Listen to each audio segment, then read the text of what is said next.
which can both be a peeling champion around the Jinx or dive in. But this is double AD and an AoE mage with only a Tahm Kench Devour and a Prayer, so this is actually a tricky one to pull off. The Corki comps are working, this one's hard and so what do we make of a comp that actually doesn't fall into, well, never mind, you've got 280 carries, they'll have 100% crit eventually and just win. I actually think ultra late game, it's super hard to fight as Kingzone's comps. They actually have to use some of their lane priorities and item spikes to get a lot of the heavy lifting done before too late. Now they went to an even more difficult comp than game number 1. We'll see if they can pilot it here in game 3.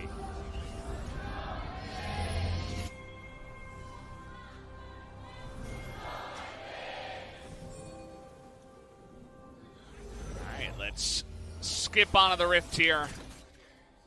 As everybody's happy that Deft is playing his Jinx once again. Going to bring Teleport just to make sure he can handle the lane. Deft lost his first Jinx game in, I believe, summer 2015. He was, I believe, 17-0 at the time, so he had a huge career win rate on the Jinx. In terms of just Korean games, 10-1, so it doesn't include his time on EDG, where he loved to play Jinx. Clearlove, who didn't always have the mechanics, would play Nunu and run around next to the Jinx, giving Blood Boil, and it worked out. So it was a simpler time back in 2015. Cool to see him bring it back on. A champion that didn't really fit Deft's role on KT, where they tried him hard carry in 2017. He made a lot of notable mistakes, we'll remember, Valdez. He backed away from that, was a lot more utility carry in their more successful year last year. But he can definitely be the hard carry still. TP Jinx. And we did have on screen the unsealed Spellbook Vladimir in this game, so actually looking for different options. And you know why he goes Spellbook? So you can pack in the teleport sometimes, but have the mobility all the time. Now remember, Tahm Kench and Jinx don't have Devour at level 1, so that's one reason why the Jarvan walked up.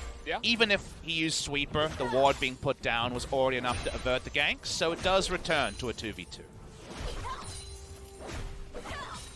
And Layden pushing in, they had to respond to that one as well. So I'll be very excited to see if Kingzone can actually pilot this comp.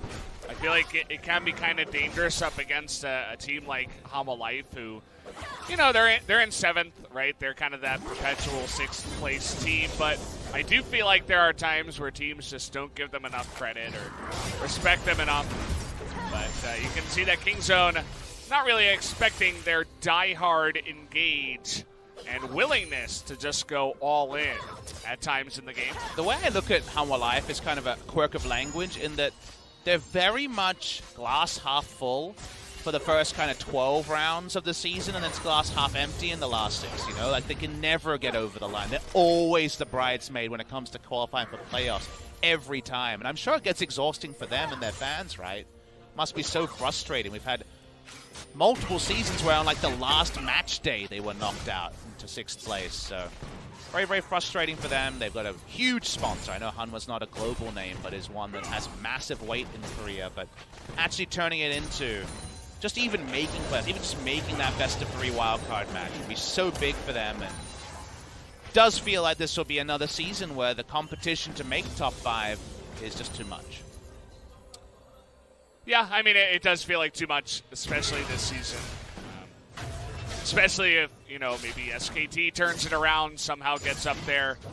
Then you're looking at one of those teams that are on the left side that is going to be disappointed. Would have to imagine Gen G, but I mean, who's missing out, right? Genji, Afrika, Hanwha, SKT, like all these teams are going to try and make it there. Someone has to be bottom 2. Like the easy money is Griffin Hanwha, down on Sandbox. Like who's for sure? I feel like Griffin is not going to fall out of top 5. Yeah. So I think they're for sure there. It feels like Damwon is showing a lot. So given they finished top 5 last season, they're better now. We say Griffin, Damwon, yeah. And then from there, you think Sandbox is looking pretty good. Yeah, I'd put my money on Sandbox. Kingzone, even though they're miring, could they be falling that far? I guess Kingzone is a kind of a maybe, but there's a lot. Afrika could definitely fall out of top 5. Like they've definitely. Yeah. I actually talked to some kind of Korean side people, and I'm like, why is Afrika like not the Afrika we saw in week 2? And the answer is it fits into kind of my image of Afrika, sorry. Why Afrika not doing as well in the first 2 weeks. Yeah. And the answer I got was actually fits into my image of Afrika in that the success kind of went to the young players' heads and they just wanted... oh, the outplay! Nice. I love that. I didn't see it coming. Neither did the Vladimir. That tiny little second of stealth, and he just denies the overpowered Q and just dunks him down with his own Q. Wow. That is just an outplay, plain and simple. As now we got a fight in the bottom side. He is going to flash away as he sees Cuz coming in, but I don't care about that. I want to see the replay. Man, you watch enough League of Legends that you think you know when no action could happen. He's ghosting back to lane, Valdez. Yeah. Poor guy. So let's watch this one. He has a ward in the brush. Is it in the brush? Interesting thing to consider. But he has a ward in the brush, so he should be safe, right? Let's watch how this play happens. It's just about the animation cancel. It's the same as kind of a flash, right? But it's enough to kill him. Oh boy. Yeah. And then the need to ghost back to lane also. The fact that it happened at 5 minutes, not 6, makes it extra embarrassing. All timed out by Rascal, no doubt. Give him all the credit. As now Bono's coming up here, but there's a little ghost Poro. And now he's just going to have to walk in a lane and help push this one down as Rascal has... Okay. Going to get knocked up here, but a TP's coming in, and oh boy, did they go a little bit too far as Tucson. Okay, Rascal is feeling it tonight. He wants to kill, and he's going to get one with the help of Tucson. Oh. Tal nearly goes down, but he will survive. Holy moly, they're punking Hanwha Life in the top side, and Neon's having a fun time too. Shutting down the Azir, telling him whose lane it is right now. Wow. This game exploded into life out of nowhere for no reason apart from a sick outplay from Rascal. The boy we asked to step up, he's stepping up. I define that as stepping up. That's one way to put it. Guy is carrying right now. So he baits him into it. I mean, Bono goes in, I assume, because he just wants to flash so Tal's life is better. And then Rascal just says, damn it, I'm going all in. He hits the E onto Bono and flashes in. The root duration doesn't matter if you're going to go for that quick ult. No Preyseeker to kill off the Vladimir, but I feel like the business has been done early top lane, and it's going to be a big hole to try to get through. Not looking too likely, as he's getting some gold, some items, stacking that wallet. Fat wads of cash right now. So, in the meanwhile, Kingzone ruling the map, say, okay, let's take an early Cloud Drake and see what it gets us. Now, the reason for this to be so trivial is the interaction between Jinx and Sivir. It used to be a really important color point in 2015, but we haven't had this matchup since then, basically.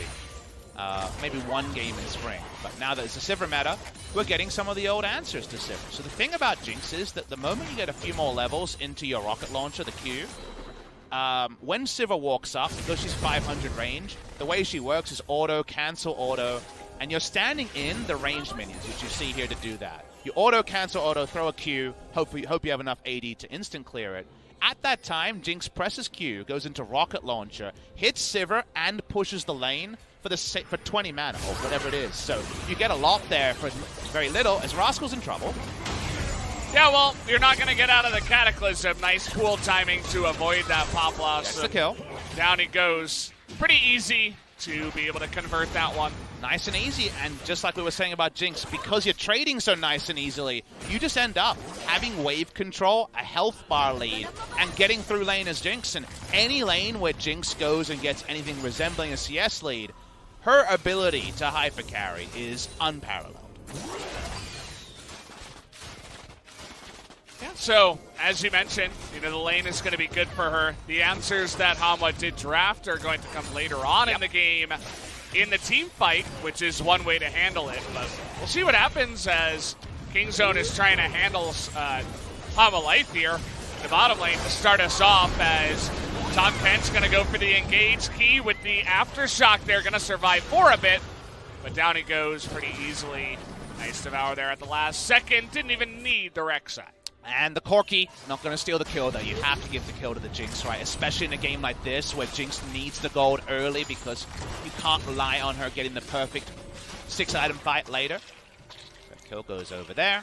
Things falling into place. Nice start for the Jinx. She always needs a little bit of tender loving care, but even though there's so many recognized hyper carries in the game, think of Kog'Maw back in the day. Kog'Maw kind of became a 2-item carry back in the last time it was in meta, but used to be a 6-item. Twitch.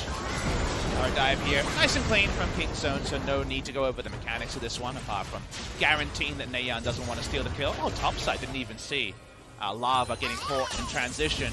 But when teamfights come, no one can match just the sheer damage of Jinx in minigun form, plus the movement speed to just do unbelievable damage, and when it starts to win, her ability to snowball through a fight because you're doing attack speed, crit, high damage, and are so hard to click on is pretty damn unique. And that's what they're trading upon here.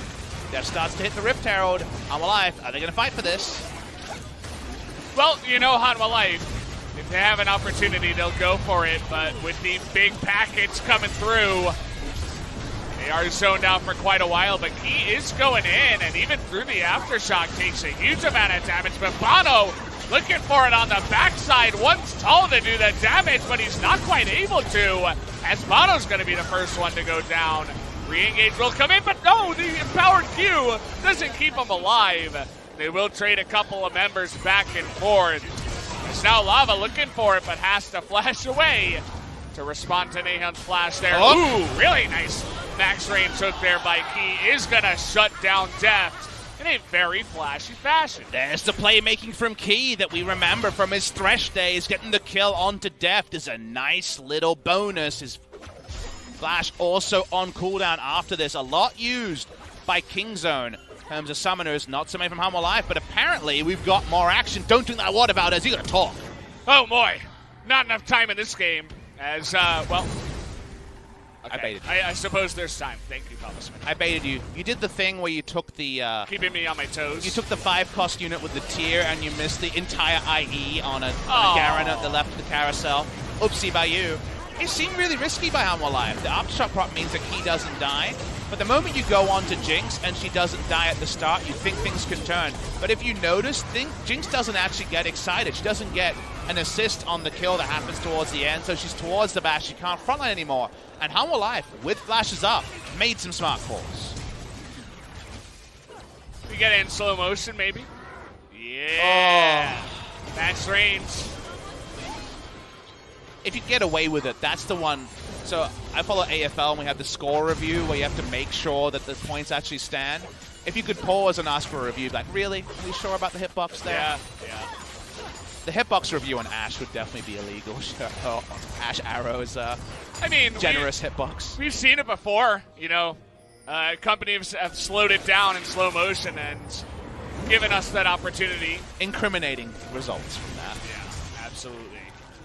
So now, Infernal Drake coming in here. Kingzone are up. They already have the one Drake. They're going to be looking to take a second one. You see that Tal here is just running on down from the top lane. How do you feel about fighting? Because I think both these teams are really excited about it. All right, here we go. Deft is going to be knocked up, but he stays alive in the backside. And Bono just getting locked down is going to take a huge big one to the face.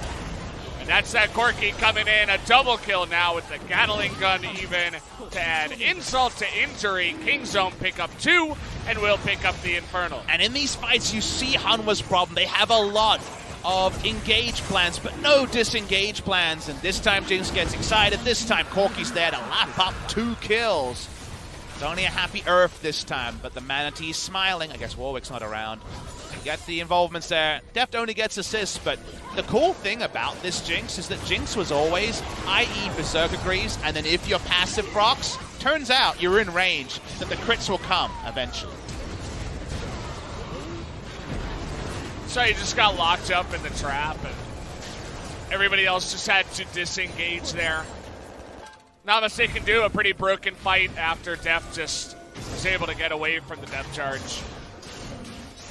Usually the Devour will be used for that. Wasn't enough safety that even without flash, depth charge didn't spell the demise of the Jinx. No Infinity Edge yet, more crit. I guess looking for the Zeal item. Something actually nostalgic about seeing someone not build Essence Reaver and also actually build a Zeal item before 30 minutes into the game. But Deft's on the trend for that. Walks up, long range, and man, early game laning phase is a lot of difference. 8 turret plates to none. North, Bagel, nothing. 0. I wouldn't have said that. Please keep on brand. Okay. Well, I like the 0. I'm a big fan. But Hanwha Life, not really feeling good about that one. I mean, I tried to hype up how they're really aggressive, and I feel like they are at times, but some of the fights they take are just big fat zeros as well. And also, it was Jinx against Sivir, so hard to get turret plates there. Corki against Desir. You can get turret plates there early, but there wasn't a mid lane focus. And then top lane was obviously a disaster, so wasn't going to happen there either. So, yeah, definitely something you very rarely, you almost never see 8-0. You might see like 3-1. 8-0 is a lot of bonus gold. It's a 4,000 gold lead with teamfight versus teamfight. The moment Jinx is locked in, it's only ever teamfights, so Hanwha Life Esports, we talked about how actually, in spite of your usual expectations around double marksman, we actually liked Hanwha Life and their backline threat in the late game. The late game seeming far away with all the early advantage Kingzone have been able to pick up. You know, a lot of LCK teams might be news to them that scaling is not always the answer, but sometimes winning the early game and having better plays and popping off in the solo lane. So far, Vladimir has ghosted to lane and tried to sustain himself up with heals. So I know that's what you do to cycle Unsealed Spellbook, and yet ghosting to lane is just so embarrassing. You know, we've all done it at level 12. Yeah, it's an awkward one. It feels like the walk of shame, right? I guess it's the jog of shame, the run of shame in some ways. Yeah. Do you have any other analogies? Like, what is like a life event or like a scenario that feels like when you have to ghost back to lane? It's like, you know, when you're on the carousel and you try to go for that guy with the completed item, but instead you pick up the Braum with the Negatron cloak, and you nearly die because of it, just like Tall. That was a very convoluted example, but I appreciate it. I put you on the spot. Yeah. You went straight to TFT, not life anecdotes with Valdez, clearly. That's, you know. Or maybe that's just your life recently. Maybe you've just been TFTing so much. That's all you got on the Literally the only thing. Don't you have a girlfriend? I mean, yes, but I do have 2 monitors, too. They keep me distracted. Damn, a girlfriend and 2 monitors. You lead a very full life. Not a lot of playing the outside game recently, that's for sure. Especially with a little bit of a sickness that I picked up. I can feel it slowly creeping in as the broadcast comes along. Wait, didn't you go to the PC Bang to play some TFT at some point? No, no need for that. As, you know, those 18-hour queues for the PBE were, you know, I couldn't really spend that money on the PC Bang. Funnily enough, our clientele won't relate, but the LCK Korea clientele would be a very hot topic because TFT got delayed. It was supposed to be released this morning on Korean server. Yeah. It wasn't, and as you can imagine, the Koreans more than a little bit peeved. I wonder how many people took off work and school for Friday, and they're like, I'm going to play TFT all day long. Oh my god, if you take the day off to play video games and you can't play the video game, literally the worst. the worst feel. I mean, what do you even do? You make an NA account nothing. and level to level 10? You just go to work. You're late and school late, I guess. Yeah. But then you're like, maybe it comes out at 12. I don't want to miss the 12 p.m. release. You got to cut your losses sometimes, and I think Hanwha Life or Kingzone will be feeling that before too long. It's the teamfight comp versus the teamfight comp. It's still that 4,000 gold lead. But is Tal strong enough for the screw it, kill Deft plan to be enacted? My first thought is still no, Valdez. I think there's another 10,000 gold needed in this game for them to say screw it, kill Deft. Deft, much like Game 2, is kind of just going to be running at them. Nice flash engage here as Rascal in a lot of trouble. Not much he can do. Takes a long time to die, though, which means that Bono, not in the best spot, is going to go down. Now they're looking to turn it around here, but with Key showing his face, they're going to give them the benefit of the doubt and just take the 1-for-1. Awkward fight start there. So much free damage. Okay. Onto the Nico. It's going again. The ult's going to come out, and, well, see you later, Songyun. Not sure why you were all alone on the right side in front of that Rek'Sai. Yeah, it was the Rek'Sai Tremor Sense that was the big winner there, and it just became so trivial for them to pick it up. It's the Prey Seeker and takes him down. We had Void Seeker and Prey Seeker in this series, so it's been hard, but I'm trying to keep myself honest. Kingzone want to take this outer turret. That definitely makes it harder for Hanwha Life to find those flanks. The ult comes in. Now Tall, thinking about it here, has a decent amount of damage. The Ignite comes in, and Lava with the follow-up, but is going to pay the price on the backside, so just another 1-for-1 with Cuz on the right side, killing Infernal. And Def going down, no summoners, so he was always going to be condemned to death in the front line. Couldn't get excited because no other damage around him. And the split focus coming through from Kingzone. It's a little bit rough, but you watch what emerges at 20 minutes 35, and it's double Infernal with the Jinx Comp. Here's that replay. The TP coming in was Des. I was kind of wondering why he was alone in the backline at an awkward spot. And then this was a very kind of strange fight to be true. And it wasn't actually Des. It was actually an interrupted teleport. Overall, definitely a very tricky fight that emerges 1-for-1. Let's watch the Songyun catch, though. Yeah, Tremor Sense, the MVP. There was no vision there, but they get Songyun anyway. Just got to be careful to travel alone anyway. Definitely a bit of a mistake. You can see Hanwha trying to come in here and turn it around 2v1 with Lava coming in. And, well, they get the 1 kill with the flash, but it's not worth it overall. The Jinx death sound. Amusing. Very loud in that moment when there was a bit of silence around the rift. The hush around the stadium is kind of there here. Hanwha Life and Kingzone fans both not clear as to who will take down this series. To me, it's always how much Vladimir got. And Spellbinder might be the start. Remember, Nuguri rushed Spellbinder and then was popping off. And again, different game, different laning phase. But 6 CS up and Spellbinder coming in soon.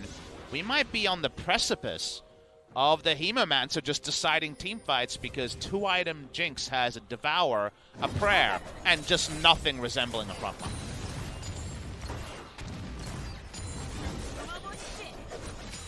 Yeah, we'll see if Hanwha can get those big engages down, but so far it's been a very scrappy game. You're never really asking for too much action when it is Hanwha Life esports here. Not scared to get in there and go for big dives, go for big plays as key. Damn. That's the big damage. You got to be careful now. Nahyun hitting some of those item spikes. Well, people from Hanwha Life caught in transition here as Roscoe brings up a minion wave. Nahyun is not one to be trifled with. You gotta be real careful with him. Zoning Rocket from Deft, looking to interrupt back, I believe, towards the inner turrets, but Kingzone keep pushing on here, and Hanwha Life are stumbling, Valdez. This is a problem. Seen the whole way, and now just taking a ton of poke damage here. But Kingzone will respect them and back away as Nahyun takes a cheeky mid-turret. And this is one of those rare times where Team 5 versus Team 5 comp, there is actually something that separates the teams. Just a lot of class and macro from Kingzone, the sort of thing they were doing well in the Dam 1 series, but in the end, super plays from Showmaker were able to turn around. This was a much more straightforward thing where Hanwha Life would just run around and had to watch as multiple objectives go down. So definitely a guaranteed VOD review for them because it actually adds to some separation in the gold totals. Yeah, it's definitely looking pretty good for the golds, and I was talking about item timing spikes. The Corki 404 not found, but he'll be found real soon when he shows up with 3 items. Just picked up that IE at 23 minutes. He's feeling pretty nasty right now. I'm pretty sure the error is going to be enemy health bars and not the Corki not being found, because holy moly, he's going to do god tier damage, and Deft will enjoy it. One way to deal with having no frontline is just do so much damn damage that nothing is a frontline. And you know what? This Corki's, he's charted the right course. We haven't seen many Glad planes, but we might see this plane be very prominent. Corki, he keeps a tight ship. He knows how to fly a good plane, as now we're engaging all up on the depth. Even the flash on in, but he gets to safety with his own flash first here. kill. Here comes Rascal into the backside, as there you go, the assassination. Good flash there at the end, but now Rascal. Here's Corky. In an awkward spot, but in goes Neon, as you mentioned, looking for the crits. He's going to get the one, but does have to back away after this one, as Tucson trying to take this one up and bait them in. And he will be able to, as everybody's going to go down on the side of Hanwha Life. That was some tactical inting by Tucson. Goes straight onto the turret to tank it up because he doesn't care. He's so healthy. That was actually a very smart intentional use of a solo Abyssal Voyage. That one was nice. And Kingzone turn on to the Baron, and they've got the damage to kill it. Not much that Hanwha can do when they don't have anybody on the Rift anymore, as now he's 7-0-4. Maybe pick up another half item. He's earned it.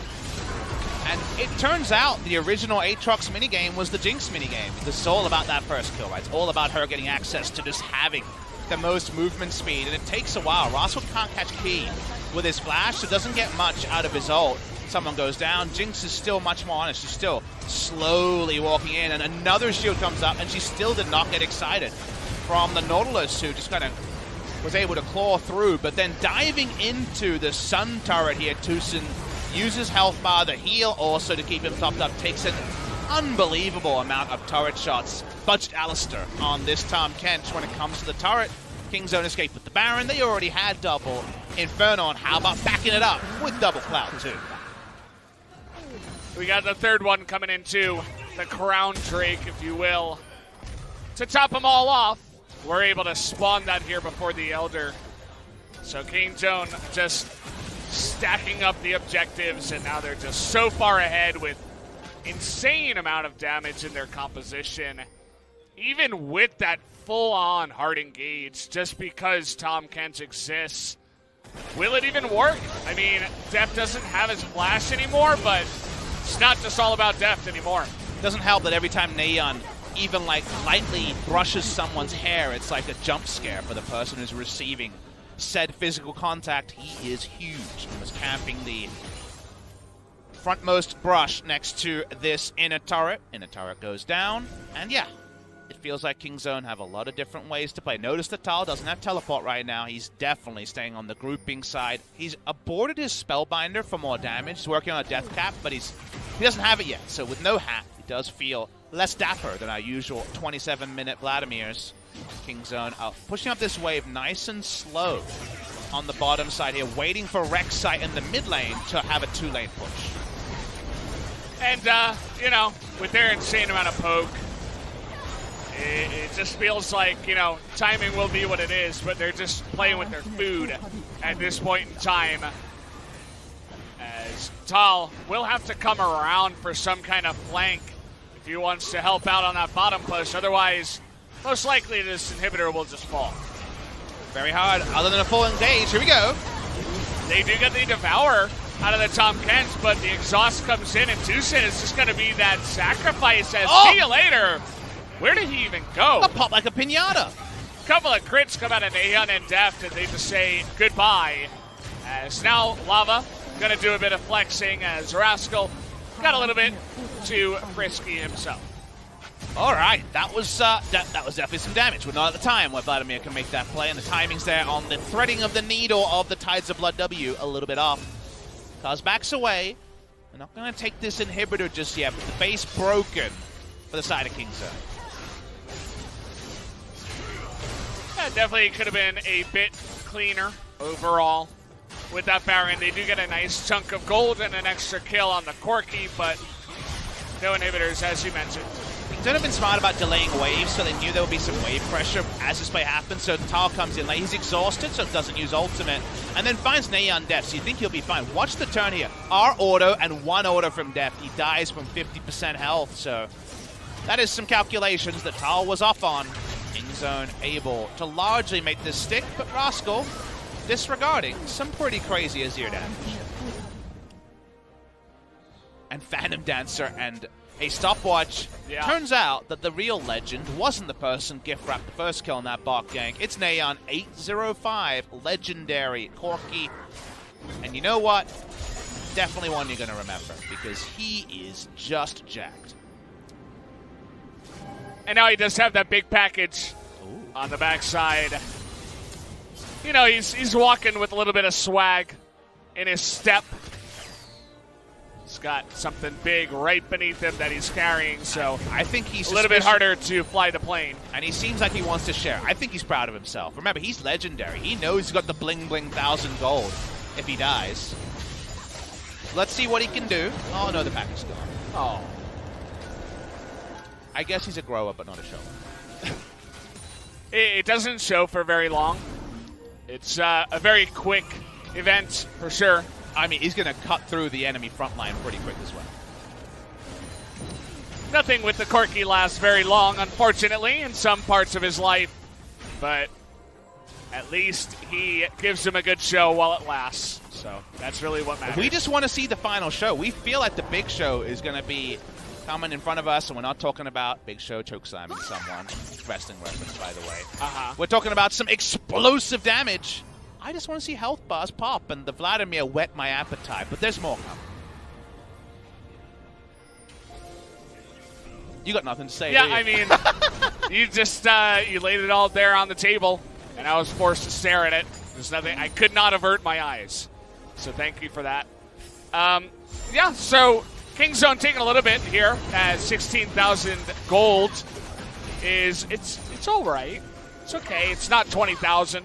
How about the 5,000 gold lead over the Azir that hasn't done particularly poorly this game for the Corki? I think he got in on crypto at the right time. But he bought the tip. We're mooning, guys. Just having a good time. Those the bouncing there from the Sivir actually does a nice amount of damage to Neon, who has to be careful about that. Camp in the brush here, Hanwha Life. They want to face check, but even with this tankier lineup, they're finding it tricky. On the Baron is Cuz, but no one else is there. You kind of have to have someone auto-attacking it to get someone to face check here. Hanwha Life know what to expect, but even then, they can't necessarily be ready. Freaking out a little bit there on the clone. It's cutting off the minion waves too. Kingzone playing around with them, trying to get a handle on this fight as now Lava just doesn't have any health. That zap AD ratio and attack speed changed many patches ago, somehow relevant. Kingzone walk at the Baron. Their attacks are going to be super effective, that's for sure. TP from Hanwha Life, it's going to be too late anyway. Rascal gonna shut down Key here. Bono not gonna come in on time as they're looking for the engage, but they gotta get out of here. Rascal comes from the side, he's in a ward. Yep. Trying to go off the hunt here, but Glacial Augment is pretty good to slow him down.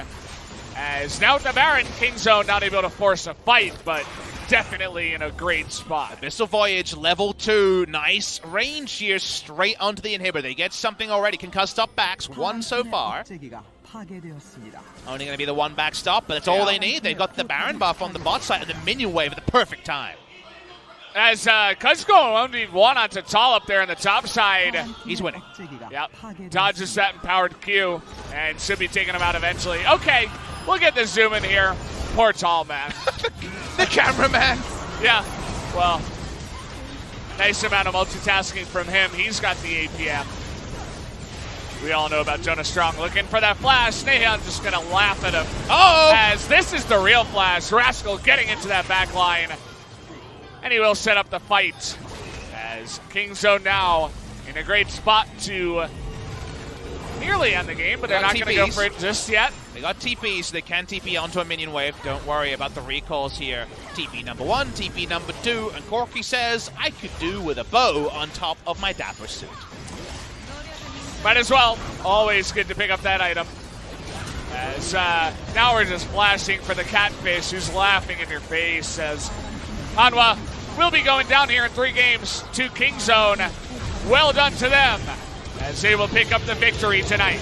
In the end, Kingzone DragonX too strong for Hanwha Life Esports, but the manner in which they won is not the sort of play that will find them inroads at Rift Rivals. They aborted their original strategy and went to team fights. the system in some ways, but aren't kind of established, right? Still are growing into having high expectations. Because yes, they have played professional games, but what we always try to get to is we're actually very far away. We should get further away now.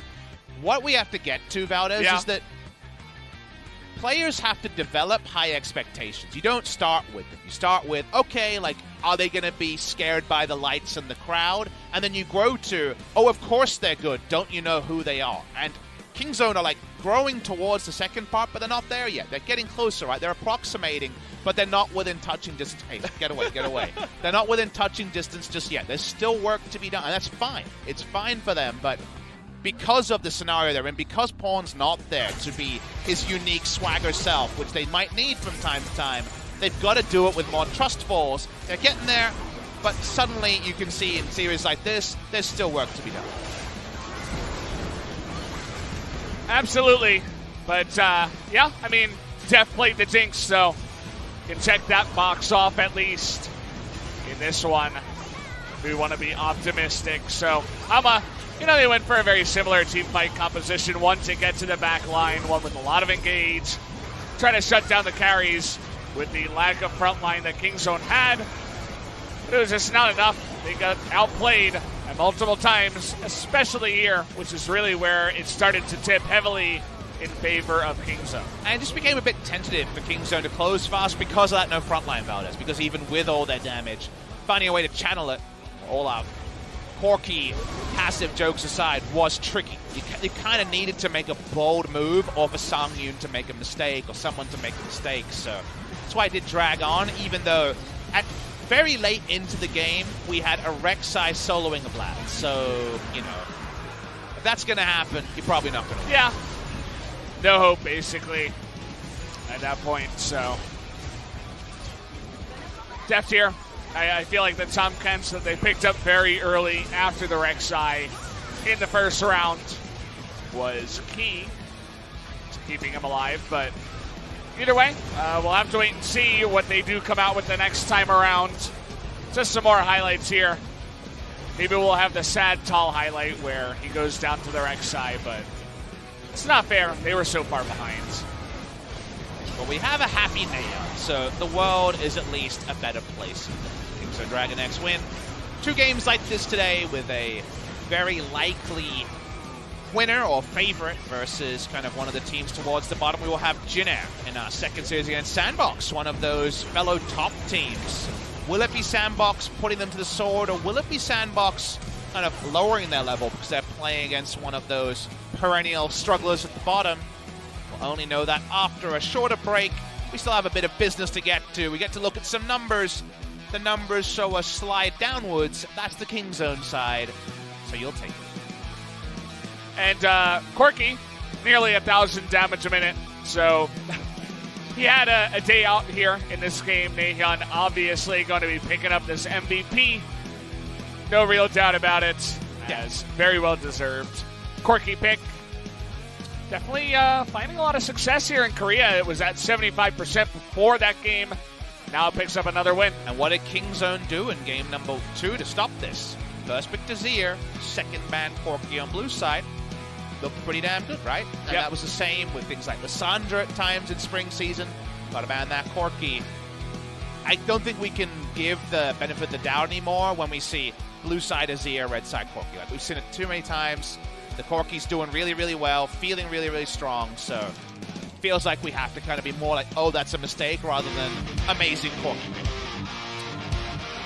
10-0-6 is pretty good. Yeah. It's going to be 854 damage a minute. That's all right. Couldn't hit the 1,000, but hard to do with the LCK when we got a little bit less pointing. Nayan comes to... I did use an accent there, because I just wanted to amuse myself out. That's what I did. Yeah. Use the tools you have, as I guess that was something that went too far in game number 1, and the Medjai's on Karthus was perhaps the sign of what can happen there. Shout out to Tucson for the tactical inting under the turret. He failed it, though. He lived, so it wasn't the inting part. It was just tactical. Nice stuff from him, and that means we're going to be talking to Nayan and Tucson for our MVP interview. And I wonder how much of it will be kind of the cherubic like positivity, and how much of it will be, we had to work pretty hard for this victory over Hanwha. Yeah, I mean, Nahan was laughing and smiling a little bit after the game ended, but right after, he actually looked very concerned. He was like, oh, what happened? You know, as he went 10-0 and 6, but... And this is the player that went on that gamer. losing streak for such a long time, so isn't it nice that he can have high expectations that are required for going 10-0-6 and still focusing on, damn, wasn't a 2-0, damn, could have been better.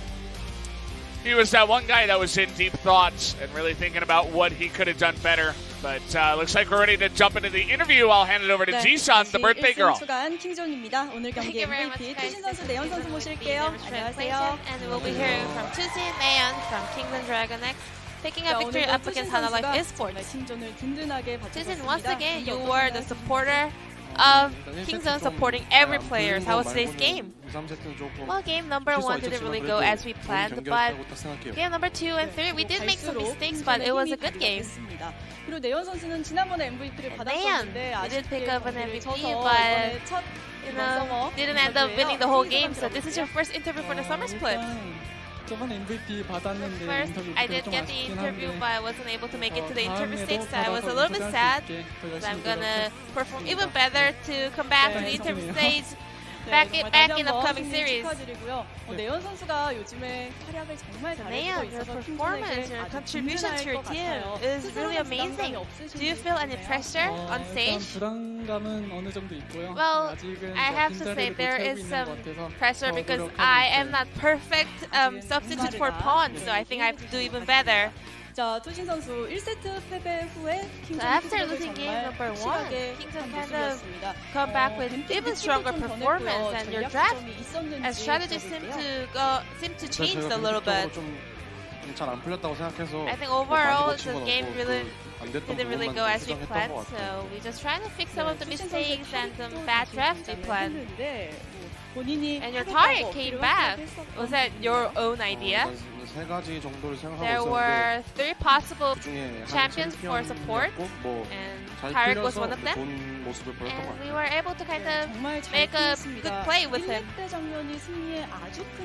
And the game, well, the level 1 fight was very decisive for the victory, so whose call was it? Let's go together to the replay. So this one, we actually had in the war that we had vision, so that was a kind of winning condition for us, but I think Hana wasn't aware of that. We thought they were being a little bit cocky, so we just wanted to punish them. 확실하게 풀고 시작을 했습니다. 이후 다이브도 큰 손해 없이 넘기고 정말 잘 there was 풀어냈는데요. another very clean turret dive, so Tusi, you are the only support player using Tarek without Sona. How's the experiment going? 좀 공훈전당 좀 높은 챔피언이라서 좀 상황에 Well, 따라서 쓸 수 있다고 생각하고 depends on 시드랑 situations, 썰려고 제가 생각을 했던 게 아니라 그냥 It's not that I wanted to go with Sivir, it's more like we had a better composition or situation overall to kind of go with Tarek.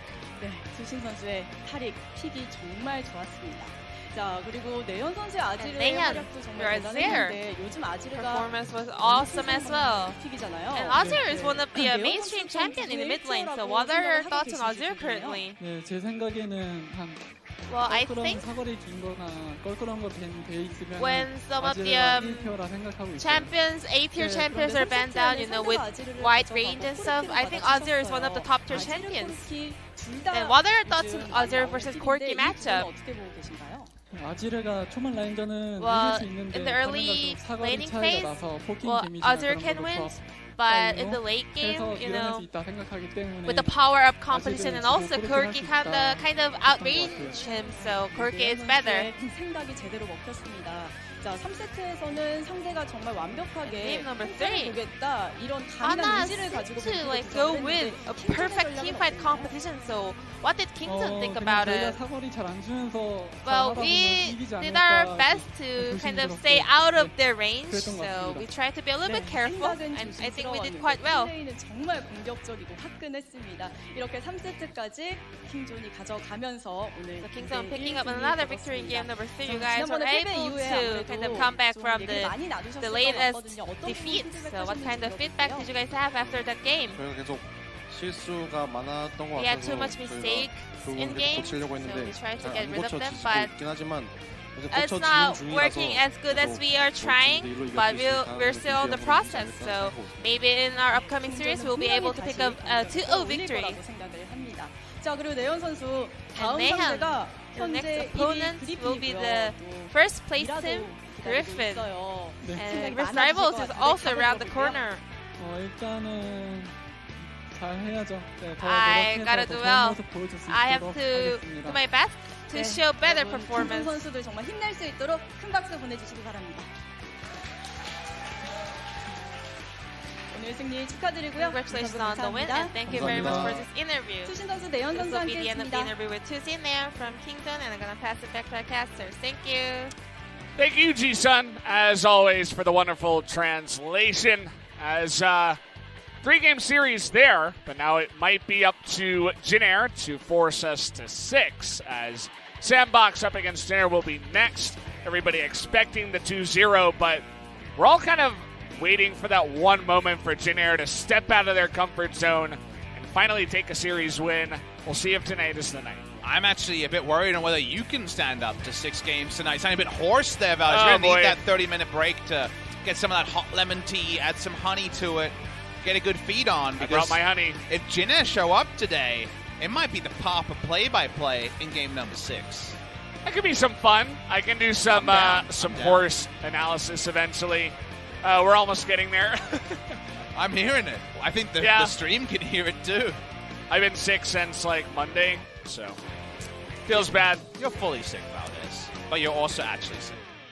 So there we go. Awkward for you. Well, that ends that series.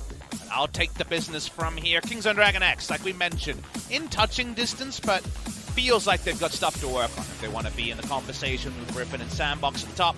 Hanwha Live caught in with the telecom teams at 2 and 5, and we get that tasty matchup, 2 and 5 Hanwha versus 2 and 5 SKT. So actually, kind of getting out of touching distance of relegation will be Hanwha Live versus SKT. If today's Friday, that will be the Sunday, so that will be one of the last matches before we go into the break, guys. It's just before 8 p.m. our normal starting time, so around 8:30 we will get to our second series. Jin-Air Green Wings going to be in action, like you mentioned, Sandbox. Gotta like Sandbox in that one, or who knows? You never know which plane is going to be flying tonight. True. And which voice is going to be doing the play-by-play for the second series. Could be a bit of a surprise. You never really know how long this voice will stand up. But we will see you guys in about a half hour to find out.